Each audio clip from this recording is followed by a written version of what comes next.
नमस्कार दोस्तों, एक बार फिर से आपका स्वागत है target with Goswami YouTube channel में। मैं सुनील गोस्वामी आशा करता हूँ आप सब अच्छे होंगे, कुशल मंगल होंगे। 2024 करंट अफेयर की हम सीरीज कर रहे थे। अभी तक 6 सेट तक हम कर चुके हैं। ये सेट नंबर 7 है जिसमें बहुत ही इंपॉर्टेंट क्वेश्चन समायोजित हैं। तो वीडियो को अंत तक देखें और वीडियो पसंद आए तो लाइक शेयर जरूर करें।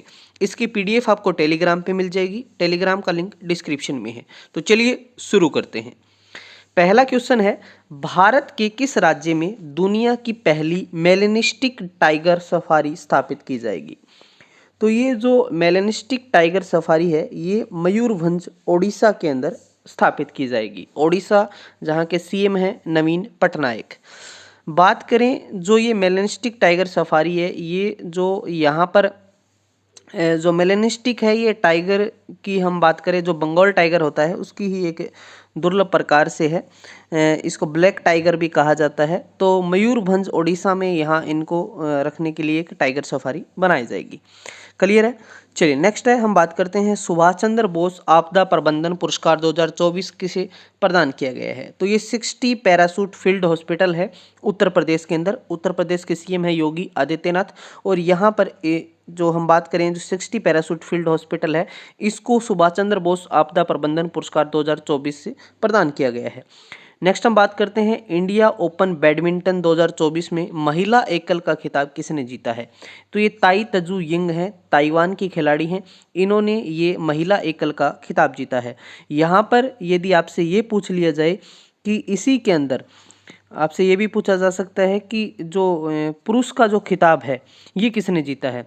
तो ये जीता है सी यू कयूई ने, जो चीन के खिलाड़ी हैं सी यू कयूई। जो ये प्रतियोगिता है इंडिया ओपन बैडमिंटन जो 2024 की, ये 16 से 21 जनवरी को नई दिल्ली में इसका आयोजन किया गया। क्लियर है। चलिए आगे बढ़ते हैं। विंग्स इंडिया 2024 की शुरुआत कहाँ हुई है? देखिए, विंग्स इंडिया 2024 की शुरुआत हुई है हैदराबाद के अंदर। यहाँ पर हम बात करें, जो एशिया का सबसे बड़ा जो विमान कार्यक्रम है विंग्स इंडिया 2024, इसका आयोजन हुआ हैदराबाद के जो बेगमपेट हवाई अड्डा है, यहाँ से इसकी शुरुआत की है। और इस विंग्स इंडिया जो प्रोग्राम था इसका उद्घाटन है ये नागरिक उड्डयन मंत्री ज्योतिरादित्य सिंधिया के द्वारा किया गया। क्लियर है। चलिए इसी में एक अगला क्वेश्चन है, विंग्स इंडिया अवार्ड 2024 में सर्वश्रेष्ठ हवाई अड्डे का पुरस्कार किसने जीता? तो ये बेंगलुरु हवाई अड्डा जो किसके नाम पे है, केम्पेगौड़ा अंतर्राष्ट्रीय हवाई अड्डा है जिसको बेंगलुरु में है। और जो दिल्ली हवाई अड्डा है जो इंदिरा गांधी के नाम पे है, इंदिरा गांधी अंतर्राष्ट्रीय हवाई अड्डा है। तो इन दोनों हवाई अड्डों को क्या मिला है? विंग्स इंडिया अवार्ड 2024 से सर्वश्रेष्ठ हवाई अड्डे का पुरस्कार मिला है। इसके साथ साथ एक क्वेश्चन और बता दूं, जो विस्तारा एयरलाइन से आप सबको पता होगा तो उसको सर्वश्रेष्ठ एयरलाइन का पुरस्कार मिला है। क्लियर है। चलिए अगला क्वेश्चन है, असम वैभव पुरस्कार किसे प्रदान किया गया है? तो ये जो है रंजन गोगोई को दिया गया है। जो पूर्व सीजीआई थे रंजन गोगोई, उनको असम वैभव पुरस्कार 2023 दिया गया है। क्लियर है। असम के जो सीएम हैं वो हेमंत बिस्वा शर्मा है। आगे बढ़ते हैं। नेक्स्ट हमारा क्वेश्चन है, फर्टिलाइजिंग द फ्यूचर पुस्तक को किसने लिखा है? देखिए, फर्टिलाइजिंग द फ्यूचर पुस्तक लिखी है डॉक्टर मनसुख मांडविया ने। जो रसायन उर्वरक और केंद्रीय स्वास्थ्य मंत्री हैं डॉक्टर मनसुख मांडविया, उनके द्वारा ये पुस्तक जो है लिखी गई है, जिसमें उर्वरक पर आत्मनिर्भरता के लिए इसमें सारी चीज़ें जो बताई गई हैं लिखी गई हैं। तो इसका जो हिंदी वर्जन है उसका मतलब है, देखिए, fertilising the future Hindi version उर्वरक आत्मनिर्भरता की राह, इसका हिंदी वर्जन है। ठीक है। चलिए आगे बढ़ते हैं। 19वां गुट निरपेक्ष आंदोलन शिखर सम्मेलन 2024 किस देश में आयोजित किया जा रहा है?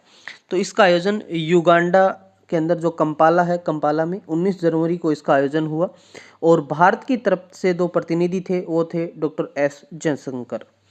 क्लियर है। चलिए नेक्स्ट है, युवा निधि योजना की शुरुआत किस राज्य में की गई है? तो ये कर्नाटक के जो सीएम है सिद्धारमैया जी, उन्होंने युवा निधि योजना की शुरुआत की गई है। तो आपसे पूछेंगे कि युवा निधि योजना में है क्या? तो इसमें है कि जो स्टूडेंट ग्रेजुएशन कर चुके हैं उनको बेरोजगारी भत्ता दिया जाएगा 3000 रुपये, और जो डिप्लोमा होल्डर हैं उनको दिया जाएगा बेरोजगारी भत्ता 1500 रुपये। तो इस युवा निधि योजना में इस बात का जिक्र है। नेक्स्ट हम क्वेश्चन की बात करते हैं, भारत का प्रथम केंद्र वित्त पोषित गो अभ्यारण्य किस राज्य में बनाया जाएगा। देखिए, भारत का प्रथम केंद्र वित्त पोषित गो अभ्यारण्य है, ये मुजफ्फरनगर उत्तर प्रदेश के अंदर बनाया जाएगा।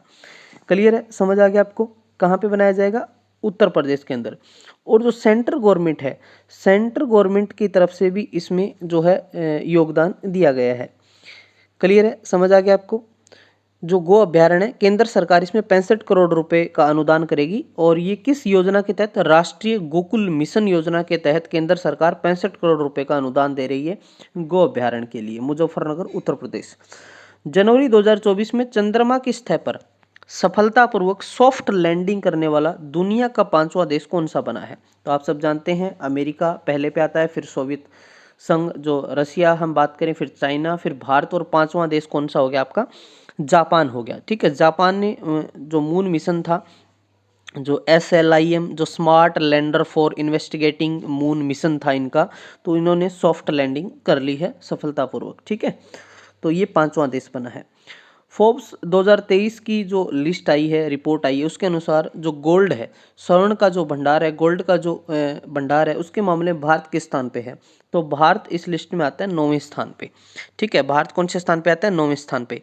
तो आपसे पूछेंगे कि पहले स्थान पे कौन सा, तो गोल्ड के अंदर हम बात करें, जो पहला स्थान आता है वो आता है अमेरिका देश का। ठीक है, फिर आता है जर्मनी का, और फिर आता है इटली का। ठीक है, आगे बढ़ते हैं। नेक्स्ट हमारा क्वेश्चन है, यहां तक आपको अच्छे समझ आ गई चीजें। चलिए, नेक्स्ट है, भारत और किस देश के बीच लिथियम अन्वेषण के लिए एग्रीमेंट हुआ है, समझौता हुआ है, हस्ताक्षर हुए हैं। तो भारत और अर्जेंटीना देश के बीच ये एग्रीमेंट हुआ है, किसको लेके, लिथियम को लेके। क्लियर है, समझ आ गया आपको। यहाँ भारत और किस देश के बीच हुआ है, अर्जेंटीना के बीच ये लिथियम को लेके 51 अर्जेंटीना और भारत के बीच ये एग्रीमेंट हुआ है 2 बिलियन का। कितने का हुआ है, 2 बिलियन का ये एग्रीमेंट साइन हुआ है। भारत की जो सरकारी कंपनी है खनिज निवेश जो इंडिया लिमिटेड है, उसने एग्रीमेंट किया है। ठीक है, नेक्स्ट हम बात करते हैं, डॉक्टर भीमराव अंबेडकर की सबसे ऊंची प्रतिमा का जो स्थापित की गई है वो कहाँ पर, तो ये आंध्र प्रदेश के विजयवाड़ा में ये स्टैच्यू ऑफ सोशल जस्टिस इसको नाम दिया गया है।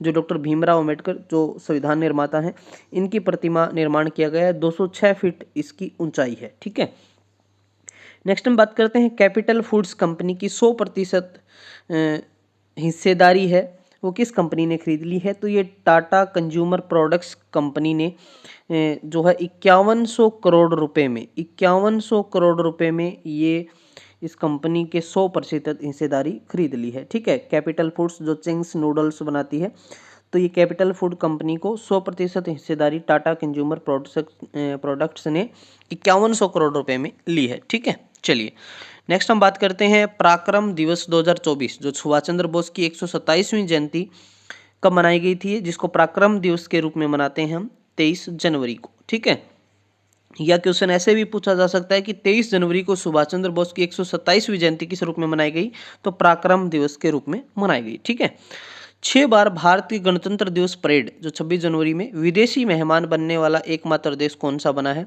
तो ये देश बना है फ्रांस। ठीक है, फ्रांस देश है, जो फ्रांस के जो राष्ट्रपति आए थे इमैनुअल मैक्रोन, आप सब जानते हैं, मुख्य अतिथि थे 26 जनवरी पे। और एक और बता दूं, जो यूनाइटेड किंगडम है, यूके है, ये 5 टाइम्स इनवाइट किया गया है, इनको 5 बार बुलाया गया है, और 6 बार किसको, फ्रांस को। तो दुनिया की पहली परमाणु बैटरी का अनावरण किस चीनी स्टार्टअप ने किया है, तो ये किया है बीटा बोल्ट ने। ठीक है, बीटा बोल्ट ने, समझ आ गया, क्लियर है यहाँ तक। तो बीटा बोल्ट कंपनी ने इस परमाणु बैटरी का अनावरण, और ये बैटरी एक बार बनाने के बाद लगभग 40-50 साल तक इसको जो है देखने की जरूरत नहीं है, ना ही चार्ज करने की जरूरत पड़ेगी। तो यह है बीटा बोल्ट, चाइना ने ऐसा कहा है। नेक्स्ट हम बात करते हैं, जनवरी 2024 में भीषण दौड़ प्रतियोगिता जो डकार रैली 2024 के सबसे उम्र दराज विजेता कौन बने हैं, तो कार्लोस सेंज बने हैं, जो स्पेन के हैं।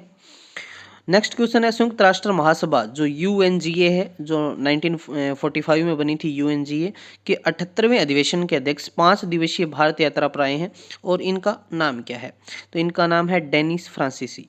तो भारत और संयुक्त राष्ट्र के बीच में एक अंडरस्टैंडिंग, समायोजन और इसका अलग से जो है चीज़ों का विस्तार करना, इस बारे में भी चर्चा हुई इसके ऊपर।